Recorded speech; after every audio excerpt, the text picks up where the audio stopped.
yourselves just a round of applause for braving COVID and the weather and being here today. Just a round of applause.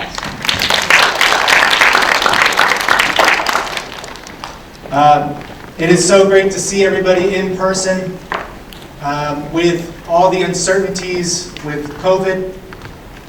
Really great to see people. I'm hoping that COVID allows us to come to school physically, but I assure you here at CDS we take your safety. That's one of the most important things here as a school.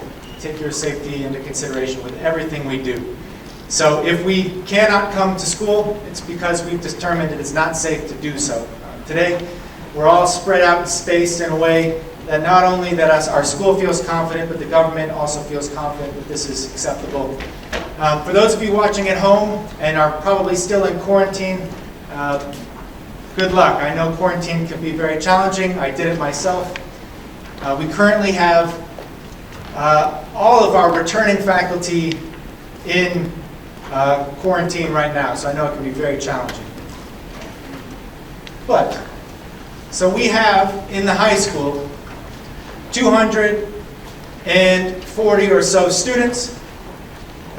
New students, we have 63 new students.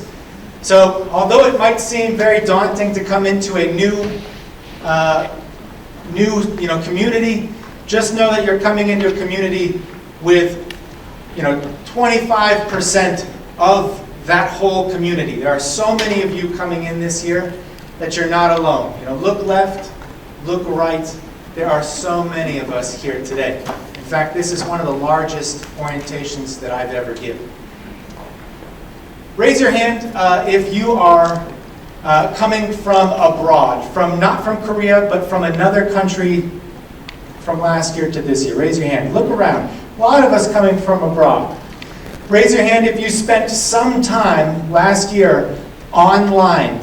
Not in-person classes, but online classes.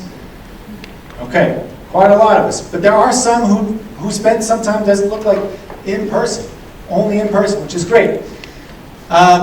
So you're not alone. A lot of you have shared experiences. We have students coming from all over the world. We've had students come from all over the world, so no doubt you will make your way.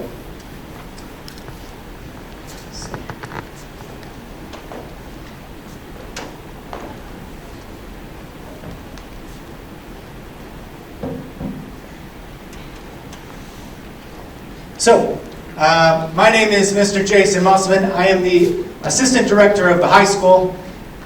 This is kind of my second home. I was in your seat, actually. I sat just about over here, about 7 years ago. This is my 8th year here, and I looked on at an orientation for teachers. And so I was in your seats 7 years ago, and I've come to love this community, make this a part of my family, my home. I'm from Boston, Massachusetts, it is on the complete opposite side of the world, and it's hard to be away from home, but there's a great community here. This is just not cutting. Oh, there we go. First and foremost, almost all of this you're gonna not be able to remember. There are gonna be a lot of slides today. But if you remember nothing else, I want you to remember this, that this is a safe community, that it is built for you to take risks. And as a new student, I urge you to take risks, as many risks as humanly possible early on. Not so risky that you're risking your life, but risky in that you're trying to get involved. You're putting yourself out there. Take advantage of what's here. We have a number of students here. Stephen and Ellie, if you want to give a wave. We're going to have about 12 students here who are able to also be there for you to ask questions, for you to take risks, to understand the school. We also have administrators I'll introduce in a moment. But please ask questions today. I know it seems scary to ask a question, but there is nothing better than getting clarity on what lies ahead. All of this is going to be made available to you on our website, so if you're taking pictures or you don't have to, I'll make this available for you online. This is a faulty clicker. I should have done my research on my clicker game. So for today, before you guys head out of here, I want to make sure you know who is here to support you. I want you to know, well, for day one, what you need. And it's hard for me to anticipate what day one actually looks like. I hope that we're able to be in person, but right now Korea is at level 4. We're not quite sure what that means for CDS. So it could be in person, it could be online, but I want to make sure you're ready for both today. I also want to take a moment by the end of the day for you and your parents to look at what lies ahead. You're not going to stay at CDS forever, so it's important for you to start planning for what comes after. And finally, if you haven't yet, and I believe everybody has in here, we'll finalize your course selection, though I think everybody in here should be more or less done. So, here we have some supports for you. In the top left-hand corner, we have Miss Sunny Kim. Miss Sunny Kim is the high school assistant. On your tour, you'll see the office, the high school office. It's located on the 3rd floor. But Miss Kim is basically the first smiling face that you will see when you walk into the office. So you want to make sure to treat her with a lot of respect. She's one of the most important people in the building because she communicates whatever happens in school to your parents. She'll also communicate in a way in which how you treat her. If you want her to speak very nicely to your parents, make sure you treat her with some respect. On the top right, you'll notice Miss Talene Brady. Miss Talene Brady is the one who is responsible for everything to do with student affairs. So things like clubs, course registration, discipline. These are all things that are under Miss Brady. So I'm sure all of you will at some point get to meet Miss Brady. She's currently in quarantine, couldn't be here today. On the bottom left, you'll notice Mr. Choi. Not only do we want to make sure that you are physically safe, but mostly we want to make sure we're also aimed at your emotional well-being as well. So Mr. Choi is there to support you, and our tour guides will show you where his office is. But if you're ever stressed or can't handle a situation, make sure you reach out to Mr. Choi. On the right, the school nurse. She is located in the middle school wing, but she is there. If you're ever playing soccer and you roll your ankle, don't try to be a champion and keep playing. Get yourself looked at. Don't try to push yourself too far.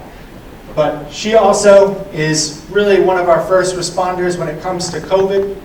So if you're ever feeling under the weather, you want to go and see her first and foremost.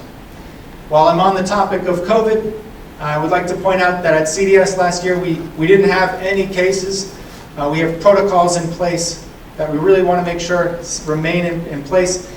But with COVID running rampant, we do all we can to make sure you are safe. And she's one of our most important people when it comes to that. In the middle, you'll notice Miss Dong. Miss Dong is new this year. She is our school librarian. She is available to help you with your academic research needs. So if you ever need to find resources for a paper or a project that you're doing and you're having trouble with search engines, Miss Dong is available in the library to help you with that. So here are some people available for your support. Also available are your house teachers. Your house teachers are basically your house parent, your school parent, essentially. House is a time in our schedule where we meet every day to go through and build our community. But your house teacher is really your point person. If you're ever feeling down in the dumps or if you're having trouble academically, they're the person you should go to. And everybody in here has a house teacher, and so they should be your go-to person with anything. House this year is a little bit different than it's run in the past. I'll explain that in a little while. But House is one of the things that makes us a Dalton school. I'll explain what that means in a little while, but you all understand that you're coming to Cheongna Dalton School. But house is what makes us unique and special. Not only is it a homeroom, it's more like a family. We also have every single one of you signed up to be assigned a mentor. So our CDS student ambassadors are signed up to be your mentor as you come into this community.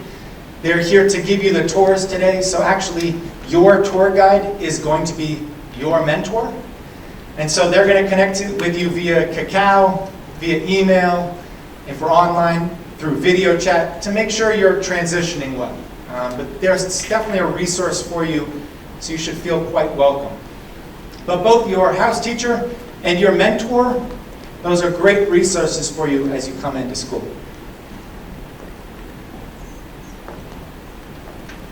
Also here, we have Mr. Jiho Park, who will stand and give a wave. Mr. Jiho Park is the secondary school director. You'll see him in the high school office. He oversees the middle school and the high school. We also have Dr. Park, who's in the main office, who oversees all three divisions at CDS.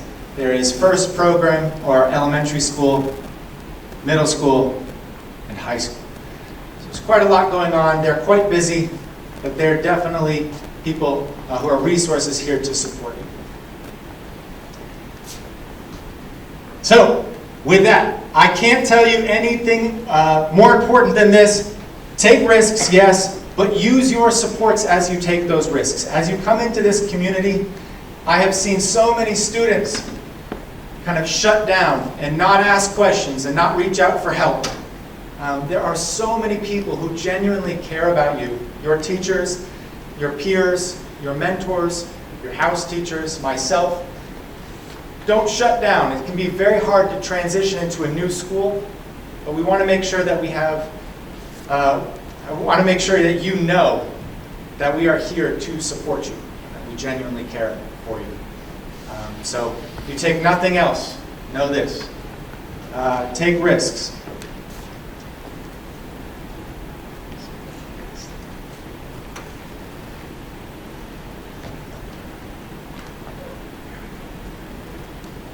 Okay, so day one.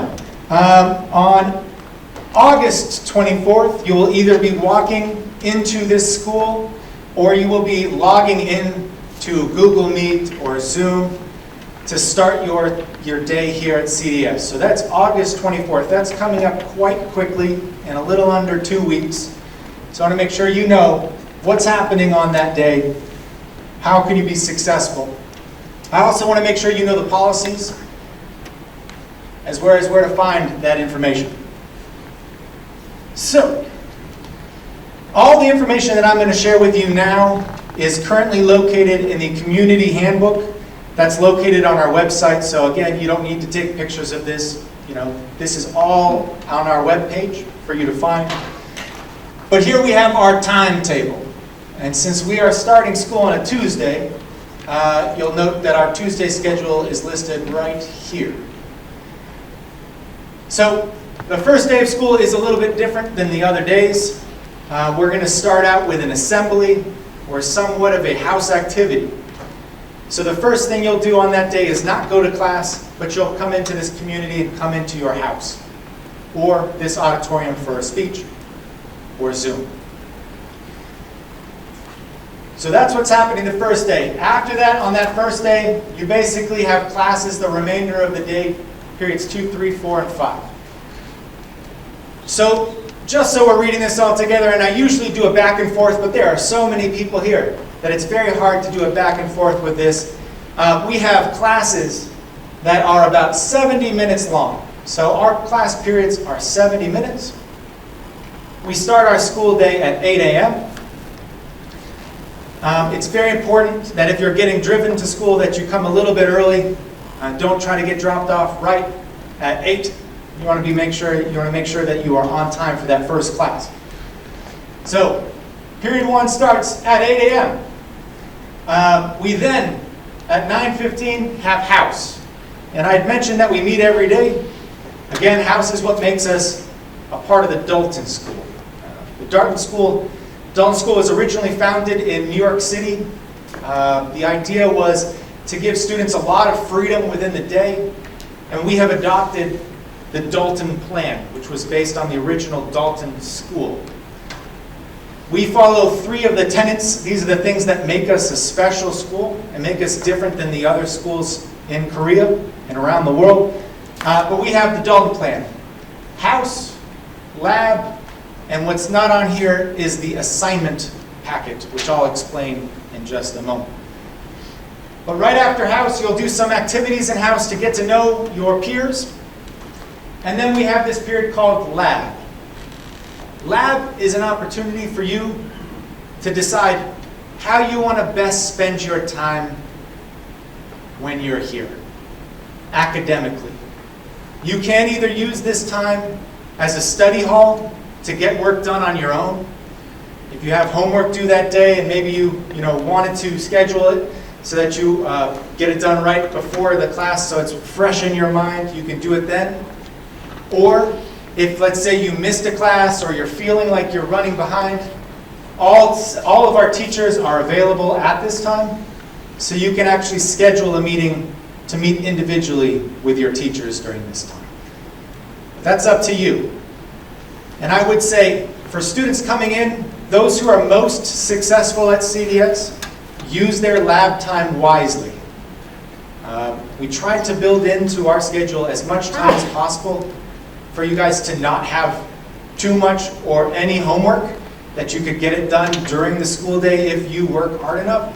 I know the students would say there's still more, but use your time wisely while you're here. Use your time wisely while you're here. So you have 3 periods in the morning, and then lunch. Because we have quite a few students in the high school this year, we're unable to have lunch all together and remain safe due to COVID. So basically we have 2 distinct lunch periods. If you are in 9th and 11th grade, you're going to eat lunch first. So right at 12:30, you'll head down and have lunch. At 1 o'clock, for those of you in 10th and 12th grade, nobody's here is in 12th grade, but those of you in 10th, you'll have lunch second. While you're not eating lunch, you have the opportunity to go to the library for a half an hour and do some work. You have the opportunity to go outside, to go to the gym, or go to the Phoenix Cafe and do group work with your peers. So there are options of where you want to go. That's, again, totally up to you, but you have to sign up ahead of time. All right, what am I missing here? All right, so you'll note that on Monday, Tuesday, and Thursday, we have 5 classes on those days. So 5 classes, Monday, Tuesday, Thursday. Wednesday and Friday are a little bit different.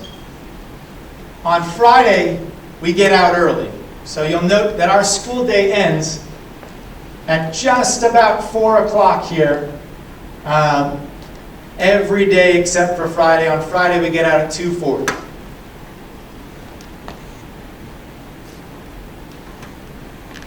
On Wednesday, before I pass over the mic to my students to come up here and tell you a little bit about clubs here at CDX, on Wednesday, we have another study hall. So there is about a 50-minute period of time here on Wednesdays for you guys to get a lot of homework done, should you wish, or meet with other teachers. It's another block where you get to choose what you do. And then we head into what we call student organization time. And the students will tell you a lot about the options and what they suggest here. But on Wednesday and on Friday, we end the day with 2 blocks where you get to choose what you do. The reason why we have clubs within this school day is because 7 years ago when I first got here, students are commuting. Not everybody was in the dorm. In fact, even here, we have only a certain percentage of you doing the dormitory. So many students at 4 o'clock would just leave. that didn't allow them to do incredible things that are opportunities they're really passionate about. We have about 70 different clubs, and for a while, no student could really engage with any of them. But now you can have the option to sign up for 4, and I highly suggest you do. If you're not interested in a club period, you can have a study hall, and that is totally acceptable.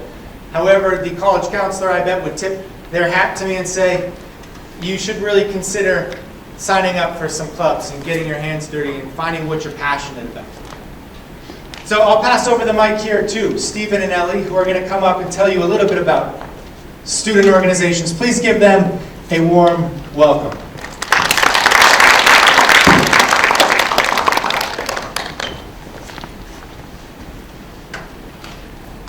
Hi, my name is Ellie, or you can either call me Chaewon, and I'm a rising senior in this school. He's my friend, Stephen Chang, and he's also a rising senior, and we're both the leaders of the Student Ambassador Club in this school.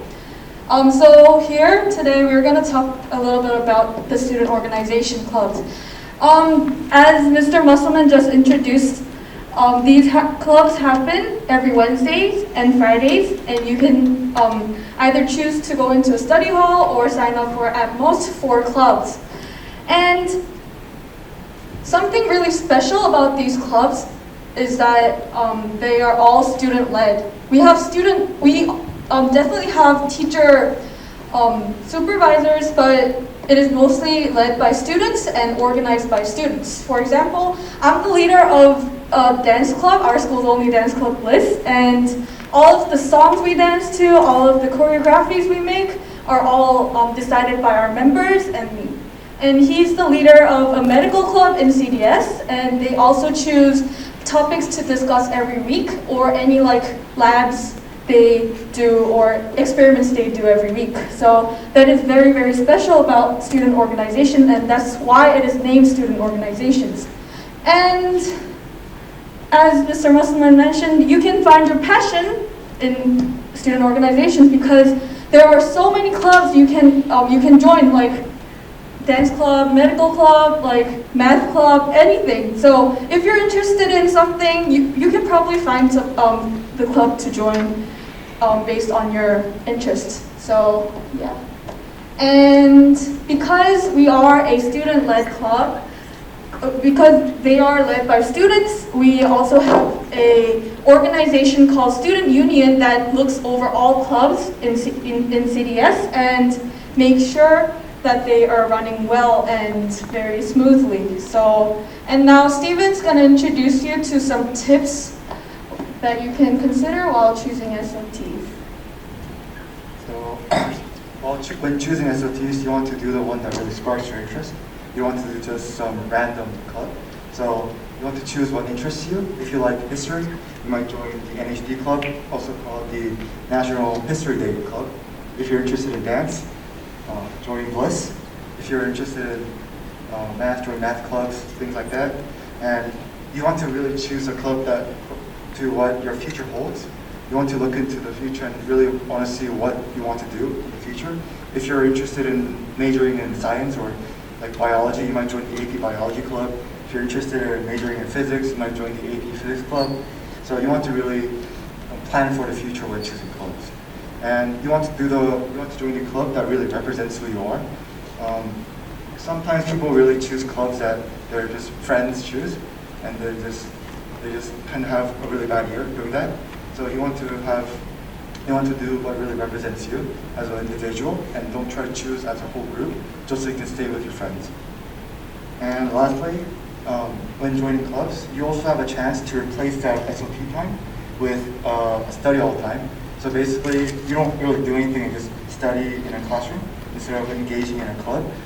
You could choose to do this, but we would advise not to do this, simply due to the fact that clubs offer a lot of opportunities and you get to meet new individuals and get to do new things. So we just think that joining a club is a great opportunity for everyone.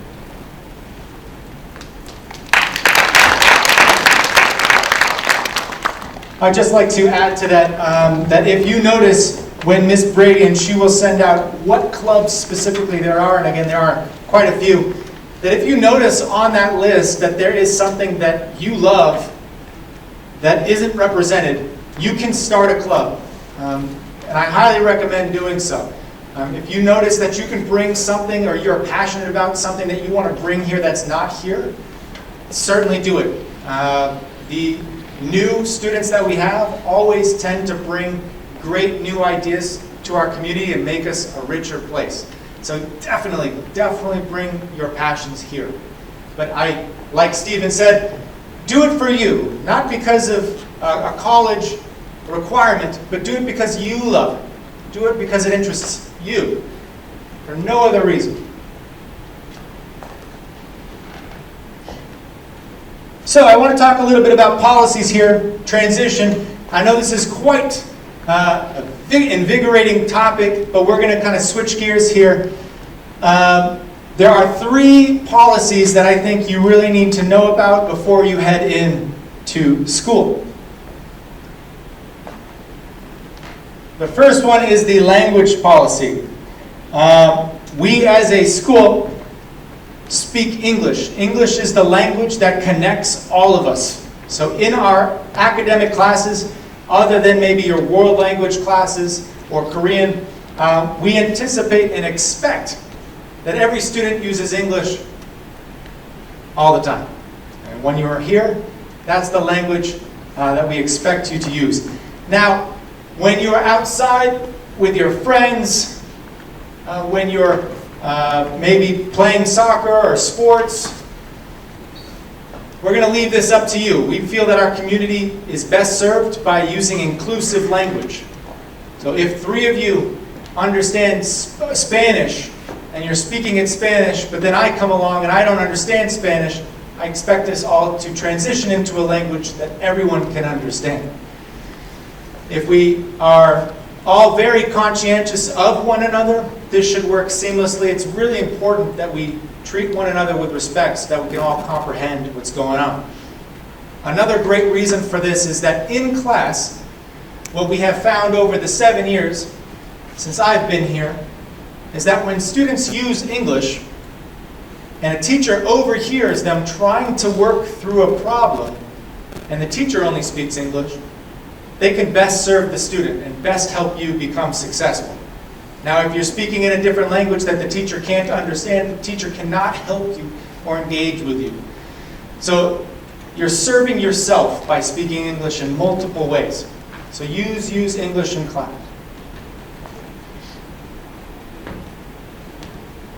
The other thing is the dress code.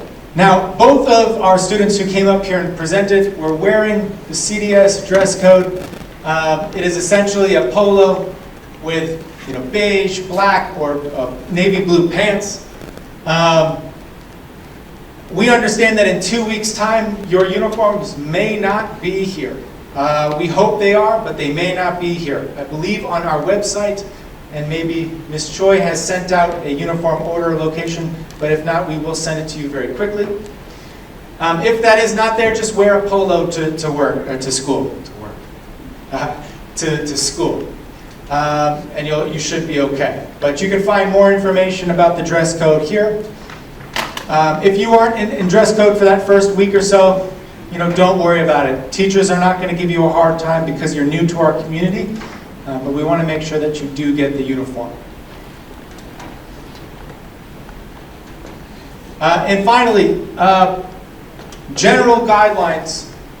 You can find our kind of student guidelines on behavior in our community handbook that's located online.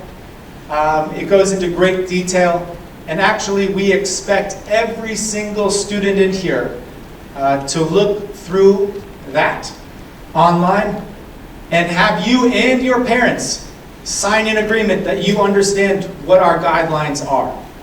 So if you'd like, jump online, take a look at that. There is a page on the back where we're going to ask you to sign. You don't need to physically sign. We're going to send you a form where you just sign your email that you understand what is written there. But I just want you to be aware that that is there. Okay. Almost done here. I know this is quite a lot of information. But where can you find information? We have a number of ways for you to find information. The first is the weekly newsletter. Every week we have a newsletter that tells you, the parents and even students, what's going on that week, as well as what has gone on the week before. Students even write for the newsletter, so if you're interested in writing for the newsletter or documenting something that's happened in a journalistic way, feel free to jump into a club for that. That's a great way to find new information about happenings around the school. The next way you can find information about our school is on our webpage. I've noted this a number of times, but our website is a great resource for the community handbook, as well as for what are the activities and classwork that you need to do. The webpage also includes the third part of the Dalton plan that makes us a Dalton school, and that is the assignment packet. The assignment packet for every single one of your classes is basically a class syllabus that'll tell you what you need to do to be successful. So if you've had other classes like high school or middle school class before this, they'll usually tell you what they expect from you. The assignments are all found online. So if you're like, what do I need to do this? It's all there. We want to be really transparent with what is expected of you. If you aren't sure where to find information, you can always call our office. That is at extension 311 or 312. And you will get Miss Park or you will get Miss Kim. So the two of them are great resources. Just call us. We're right there, ready to answer the phone. Raise your hand in here if you have ever used Power School. Okay, not a lot of us. So, a lot of Power School information has been sent to you and your parents. You're going to want to make sure you go through that process and set up Power School. But Power School is a platform that we use to communicate with parents about students' grades and students' attendance, and even comments on student performance.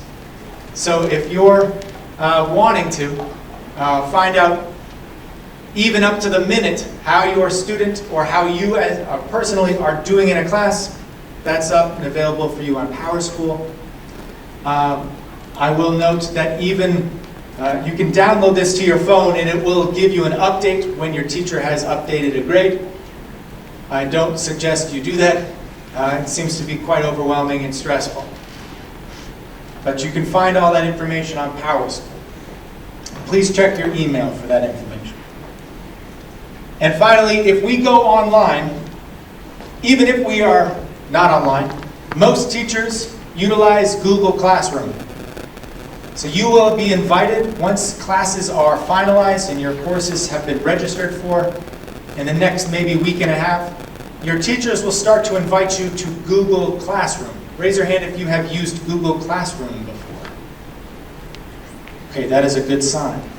So Google Classroom is essentially a location where teachers can post up assignments, post up resources. It will be able to send you emails reminding you that something is due. But this is basically an online platform that allows us to transition from in-person school to online very seamlessly. So if you're not sure how to use Google Classroom and you're unsure, this is a great opportunity to ask your student ambassador or your mentor for help. Last year we had a lot of students kind of confused, but the mentors, they're using it. They will help you get on board.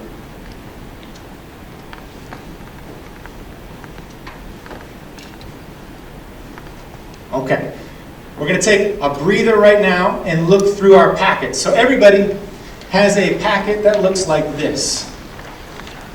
I just want to point out a few things in there.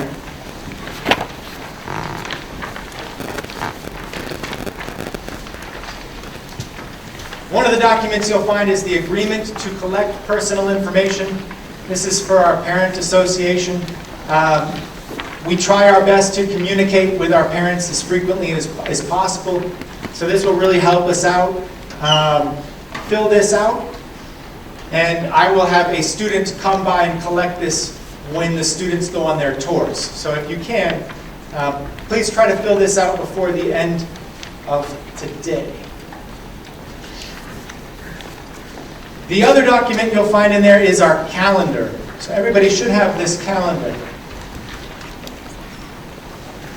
You'll note that we have certain days where there is no school that day. Pay very, very close attention to those days.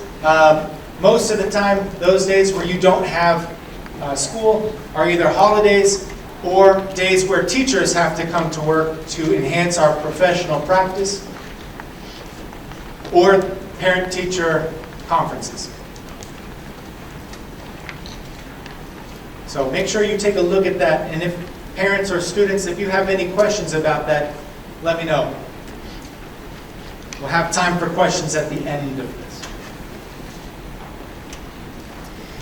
The last thing you'll note in here is the dormitory regulations, and I know not all of you are going into the dorms, but just in case you're curious or you're wondering about the dormitory guidelines, we've printed them out for everybody. Feel free to take a look at your own pace.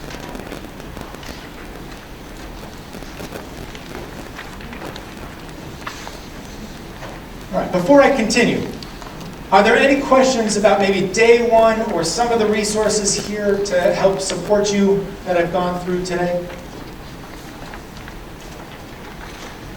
And if you are nervous, call over one of our ambassadors, Stephen and Ellie. So just raise your hand and they'll come over. If you don't want to shout it out, they'll come over. Just tell them their question and they will relay that question to me. Any questions?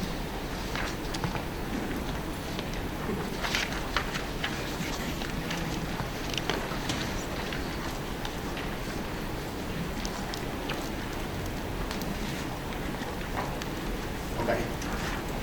I must be doing a really good job. That's cool.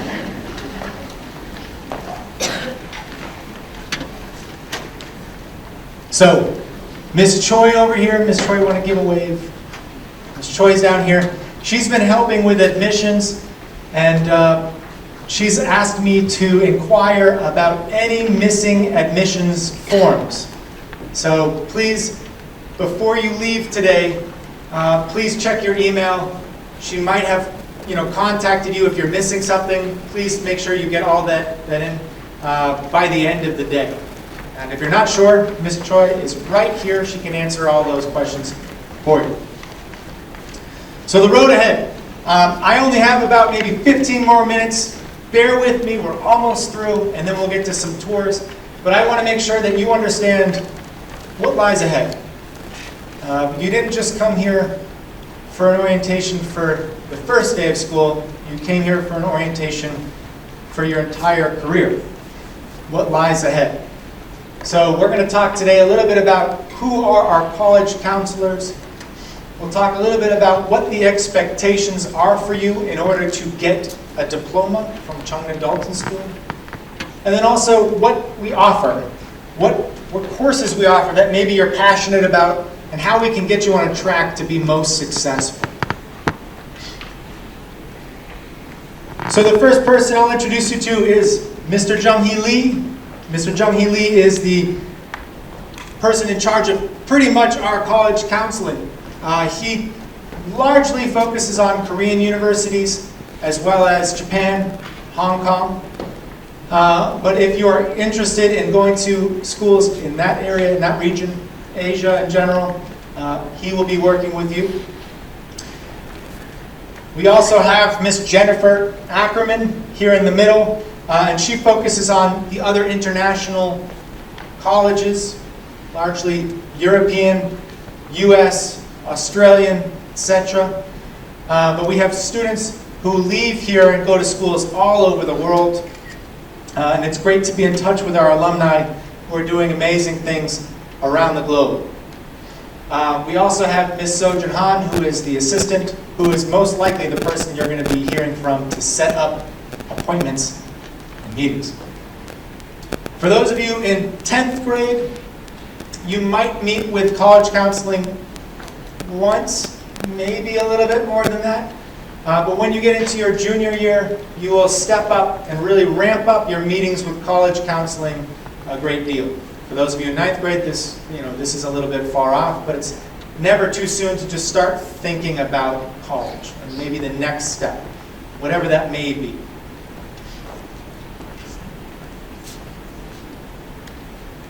So, what does it take to get a diploma from CDS? This has not really shifted too much over the years since I've been here, but I do want to go through it with you all really briefly. You'll note that up here for English, we require 4 years of English language courses. That is the only course we require you to take every year that you are here.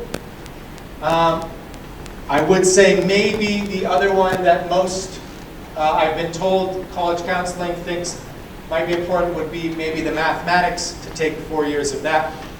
But other than that, it's really up to you. So when it comes to other courses, social studies through world languages, we require you to take 3 years of that. When you take those is really up to you.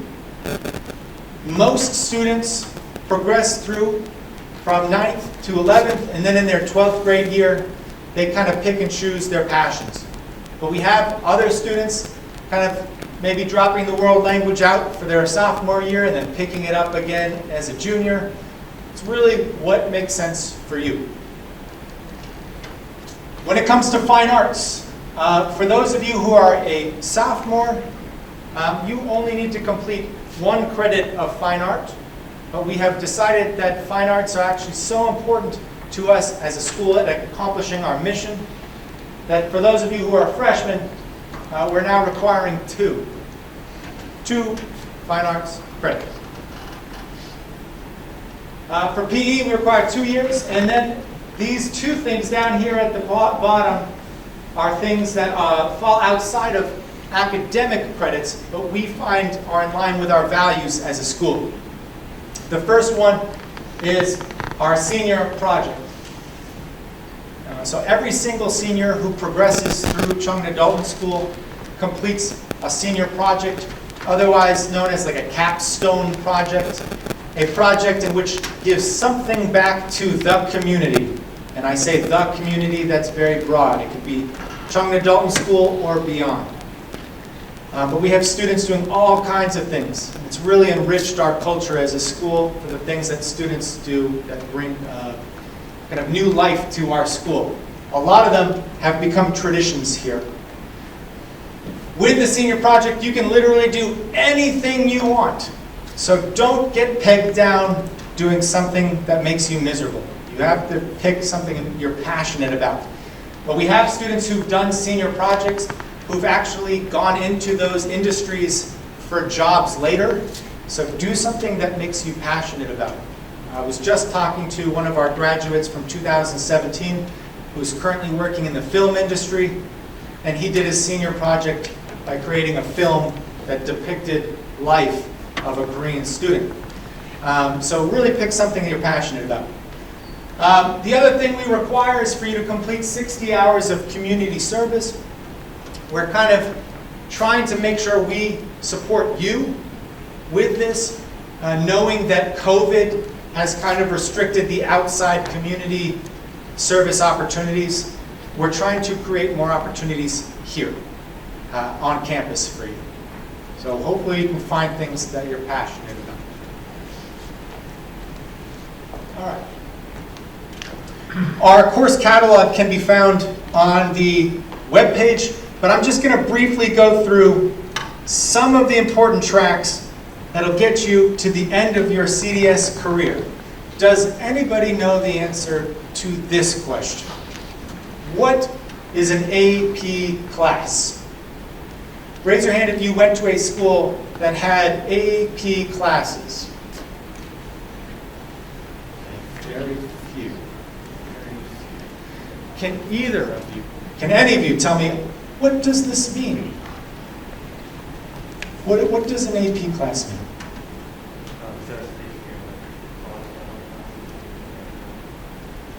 Exactly. It is a college level course that you can take in high school. So these are the most demanding courses that we offer as a school because they are essentially college level courses. What makes them college level courses is that at the end of the course in May, you take an exam. And if you score well on that exam, most times it's 4s and 5s, and 5 being the highest score you can get. But occasionally colleges will accept 3. But if you score well on those exams, colleges will simply accept that as college credit, and you do not need to take those courses. So a lot of our students who go to American schools, they can quite quickly finish college in 3 years because they don't need to take a lot of courses since they took them here at Chungna Dalton School. In a way, it's kind of a fast track. But not all schools are accepting APs, so it's important before you take this, you know that you really genuinely care about this, not just to get the AP, but that you genuinely are interested in that class. So, here is the grade breakdown for our classes here at CDS. What do you notice is different about the college level AP course to the regular grade scale? And you'll note the grade scales are located over here. What is one thing that you recognize? What is one difference? Somebody be brave. What is one thing? Boom. One is on 4, the other is on 5. So if you do very well in these courses, in AP courses, you get a bump in your AP weight, on your GPA weight. So not only does the AP potentially give you college credit, but if you do well in this class, it shows up on your GPA as well. What's the other thing that you notice? There's another thing that kind of stands out about this data. What do you notice?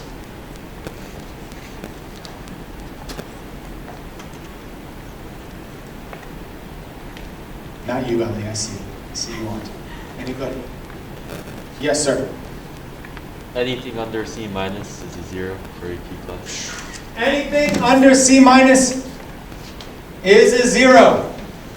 You get no credit for having taken the course. So there is a risk-reward situation going on right here. Most students, when they come in, they're really excited to take a bunch of APs, and maybe they take 5 APs, but they don't do very well in those APs. And so in the end, they might have been better off taking 3 APs for their GPA than 5 and doing well in every class rather than doing okay in all their AP courses. So it's something you need to consider. APs are absolutely a benefit to you, but they can also work the other way. It's best to understand that AP college level courses are college level for a reason. They are demanding. They require the most of you. They're going to ask you to do work beyond what you usually do in a regular class. So be very mindful of this when you get yourself enrolled into AP courses. Know what you can handle. I personally, even now, I don't know if I'd ever want to take more than 3 AP classes. Period. It'd be a lot of work, and I'm not sure it would be as exciting as maybe some people make it seem. So, from department to department, I just want to give you a roadmap. For those of you starting in 9th grade, you'll start with Literature and Composition 1 and progress all the way to your junior year when you get a couple of options in your junior and senior years. We have this course called AP Language and Composition. This is a great class for those of you who like to think about using language as a tool to influence others. How can you use tools to influence others, but also to understand how others are trying to persuade and influence you? So using language as a tool, it's very different than your language courses or literature and composition courses. We also have a course called AP Literature and Composition. This course is only for seniors. And it's only for seniors because it is probably one of the most demanding APs there are. You've got to really love reading. AP Literature, you've got to really love reading. You're going to be doing a lot of reading. We've got a math progression here. So this depends upon where you're coming from. Some of you may be coming from schools into 9th grade that have already taken geometry. So if you took geometry maybe in 8th grade and you're coming into our school, we don't want you to take geometry again. So we would put you in Algebra 2. Now, if you're in 10th grade, the same applies. If you've already taken geometry in Algebra 2, we'll probably progress you on. Now, a lot of students want to progress to AP Calculus, and there are two different types of AP Calculus. They want to progress in math faster. So they want, as a junior, to be able to take an AP in math. So there's one way you can do that. The way you can do that is by taking a math exemption exam at the end of the year. If you do so, and you pass that course, you can skip one of these courses. So let's say you're in geometry, but you know the content of Algebra 2. So at the end of the year, you take the Algebra 2 exam, and you do quite well on that exam. Bam. You might be able to jump. You could jump a year. So that is something to consider with math. If you want to know more about that, please talk to Miss Brady. For those of you who love physics, as much as I love physics, AP Calculus is really going to help you out if you go into something like an AP Physics or a Physics. We are not offering, I don't think this year, but we will be offering applied math in the future. This is very useful math. I wish I had this course growing up. But AP Statistics is basically looking at how we understand the world around us. It's very useful. Social Studies. 9th graders, you're automatically enrolled here in World History 1. If you do quite well in World History 1, you got a lot more options. So if you do well in World History 1, you're able to take 2 different courses next year. This year we have AP Psychology for those students who did well in World History 1. They can, instead of taking a fine arts, take psychology or AP World History. So if you do well in your freshman year, you can take those 2 courses. Note that for you who are freshmen this year, actually for anybody, next year you can take AP Human Geography. That is a brand new course this year that only seniors can be enrolled in. But next year, sophomores, juniors, and seniors can be enrolled in Human Geography. That is a look at how our geography impacts human society. Very interesting class. For those of you who are planning to go to Korean universities, this first course up here is an absolute must. In 11th grade, if you plan to go to a Korean university, you must take AP, or you must take Korean history. You must also take Korean language. That allows you to not have to take the Korean version of the SAT, but you can graduate from here and simply enroll right away at a Korean university. That's a must, something to think about. We also have a couple more options here: comparative government, econ, and then as a senior, we also this year offer AP Human Geography, but that will again be available for those of you in junior year next year.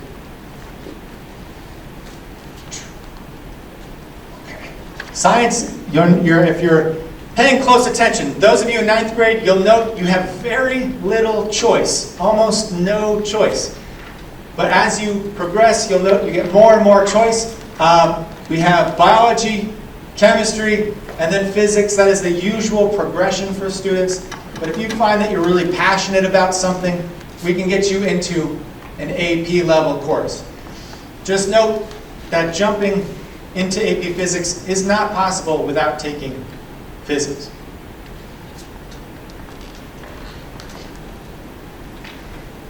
Finally, over here in senior year, you can take our elective course, which is environmental science. They do the most field trips of anybody in the building. They go to a lot of environments and do all kinds of stuff. A lot of you took your world language placement test, so I won't go into this too much. But we do require 3 years of world language, and we would like to see people actually stay in the same language for 3 years. We want to make sure you don't get okay at 2 languages, but you get very, very ingrained into one language.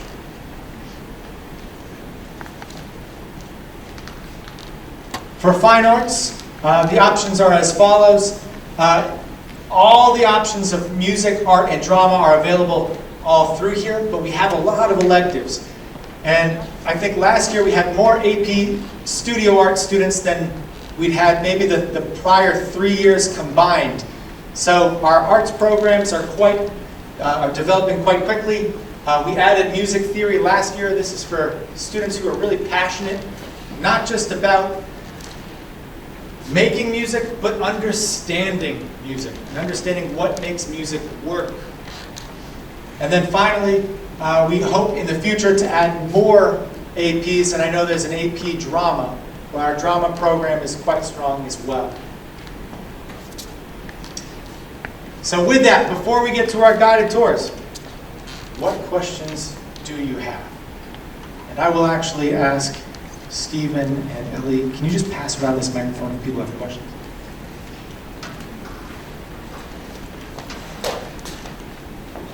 What questions can I answer before we get to our tours?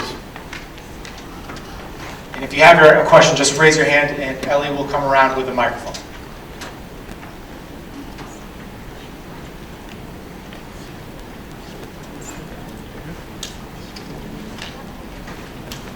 Gotta have some questions.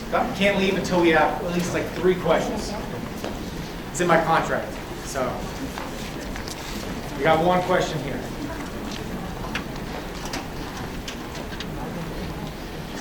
I'm a rising sophomore and I'm planning to take calculus BC for AP. Is there any way for me to take it? So the question was, as a sophomore, is there any way to take BC or AB as a sophomore? The answer is no. Not at CDS. That is to say, there might be other opportunities outside of this school for you to get a head start. But at CDS, there is no way for you to jump that far ahead.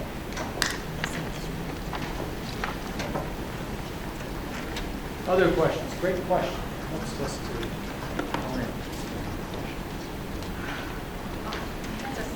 Yeah, you can go for it. I'll repeat it later.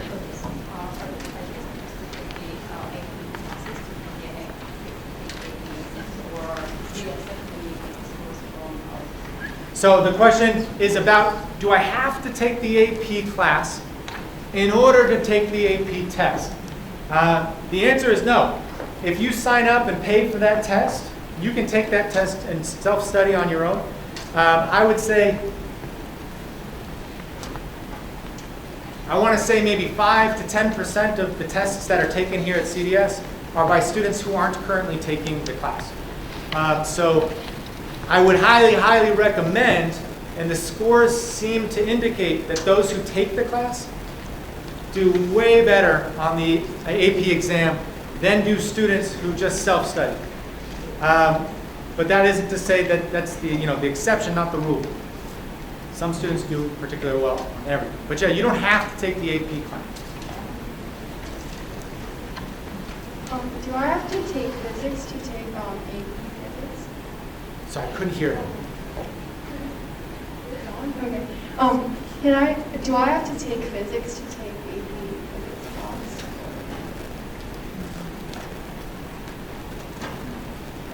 No. I'm trying to think of a way through where you might not need to take, but I think yes. I think as long as you have calculus, then you can take AP Physics, but you need calculus. So the question is, do I have to take physics to take AP Physics? Generally, people do that. However, what you really need as a foundational skill is calculus. So without calculus, AP Physics is going to be incredibly challenging. Probably actually impossible. You need that math. So calculus is actually the prerequisite for AP Physics. Most students take physics and learn a little bit of calc in there, and then progress, but not all. Thank you. You're welcome. 2 questions up in the back. If you're loud enough, you can shout it out, otherwise Ellie can bring the mic.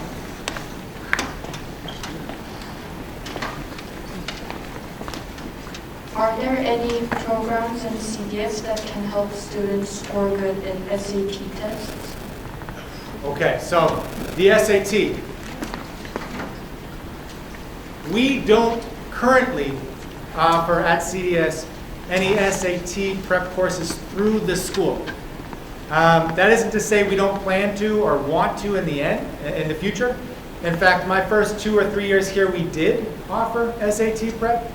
But you'll note, and I think these 2 students here, maybe some other students did spend some summers doing SAT prep elsewhere. So there's a lot of good programs around, which I think is why we had decided, most of our students are going elsewhere anyway and not coming here for it. So there are lots around, but we don't currently at the moment offer anything. Good question. We'll go up there, and then we'll come back down. These are good questions. Keep these questions coming. I think this is helpful for everybody. So if you have a question, most likely other people have this same question. Are there any sports that CDS offers? How did I not mention sports? So we are in kayak. Kayak is our division. So there are, in our division, we are in the white division. There are about 6 other schools that compete with us. Above us, there are red and blue divisions, which are larger schools within Korea. I think there are about 18 schools within this overall kayak system. We compete in the fall we have 3 seasons, so we have cross country and volleyball coming up. Right now, the big question is, with COVID, will we be able to play other schools? In the winter, we have basketball and cheer. And then throughout the whole year, we also have forensics, which is a debate, kind of not necessarily a sport, but something like that. And in the fall, we have badminton and soccer. And I might be forgetting others, but those are the largest 6 sports that we play here at the school. Great question. I cannot believe I missed it. Thank you for the help. We had a question right down here. Yeah, we'll keep coming down. Sorry. Is there any limitation on using EPC? For example, only Mac is allowed or Windows is allowed, something like that? Sorry, could you, Ellie, could you read? Okay, so do you have any limitation on notebooks OS? Only like Macintosh is allowed, Apple is allowed, or only the Windows is not, something like that? I mean, in the school. For like athletes? I mean the notebook, the PCs. Like, can you use like Macs or Windows? Oh, okay. I was still on athletes. You can use whatever PC you would like. So currently, I think that in our student body population, we have about 50-50 PC to Mac. I don't think there's either one. What would you say, about 50%? It's about 50%. Doesn't matter. You can use any OS.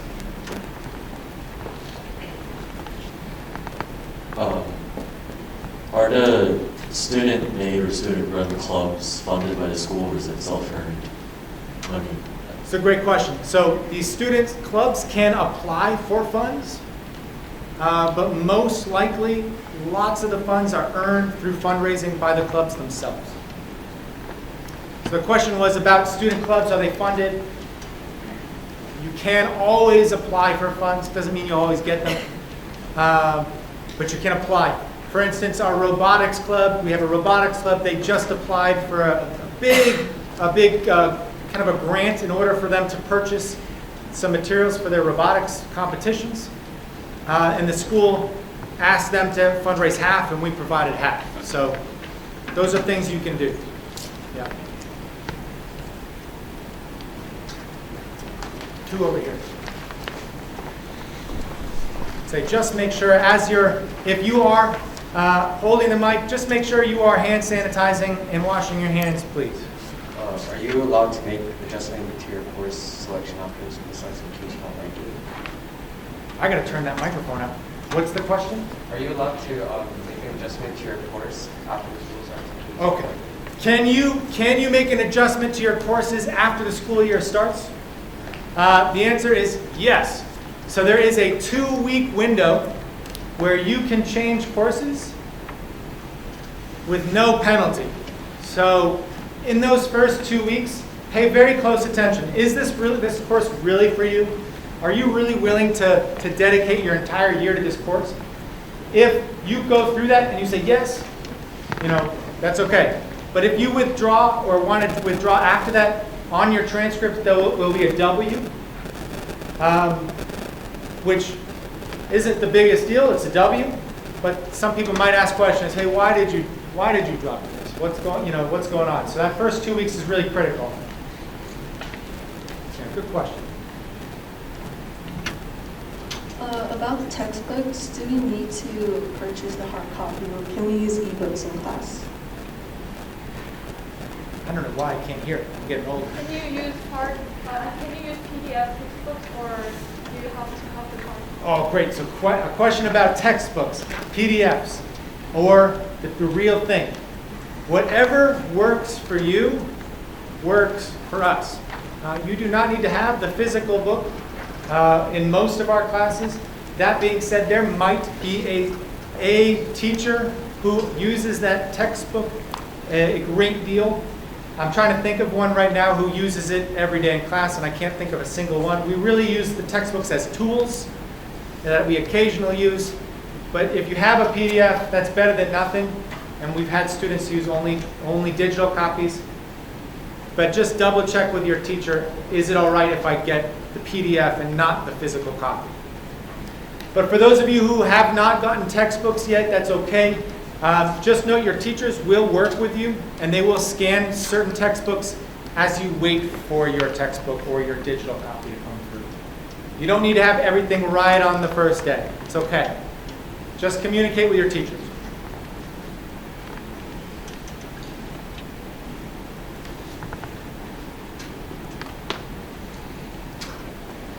We've got a question over here.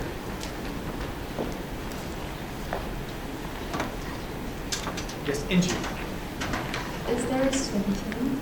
Is there a swim team? Yes! And that is another winter into spring team we have. We have a swim team. The reason I don't think I listed them is because of COVID last year. I don't even think we really had anything swim related. But yes, hopefully things work out. We have a swim team this year. That is another sport I miss. And you guys know more about the sport? Okay. Oh, one more question, and then I want to make sure you guys get on your tours. Right here. You said you were currently in the white division for sports, but due to COVID, would it be changed to like the pink division last year? Due to COVID? Due to COVID this year, the sports programs have mixed divisions. Would that happen again? So the question is, because of COVID, will we have mixed divisions? Last year, kayak got into a situation where some schools were in hot locations where it became too risky for them to engage into sports, and so they opted out of athletics. But some schools opted in because they were in situations or in locations in Korea where they felt comfortable competing in inter-school events. Thus, kayak actually had maybe a couple of leagues or divisions, depending on the sport, where lower and upper divisions all just competed in maybe 1 or 2 leagues. That might be the case this year. It's hard for us to know and anticipate what that's going to be. Right now, I anticipate that our first season at CDS will most likely be intramural. That will be us competing against ourselves, and we'll be opting out of kayak, I think, in first season. But yeah, I hope we can stay within our division, but we'll have to see what happens. So right now what I'd like to do is send you all on tours and give you an opportunity to meet your mentors. So I just want to remind everybody that we have to be very mindful of safety on this tour. As you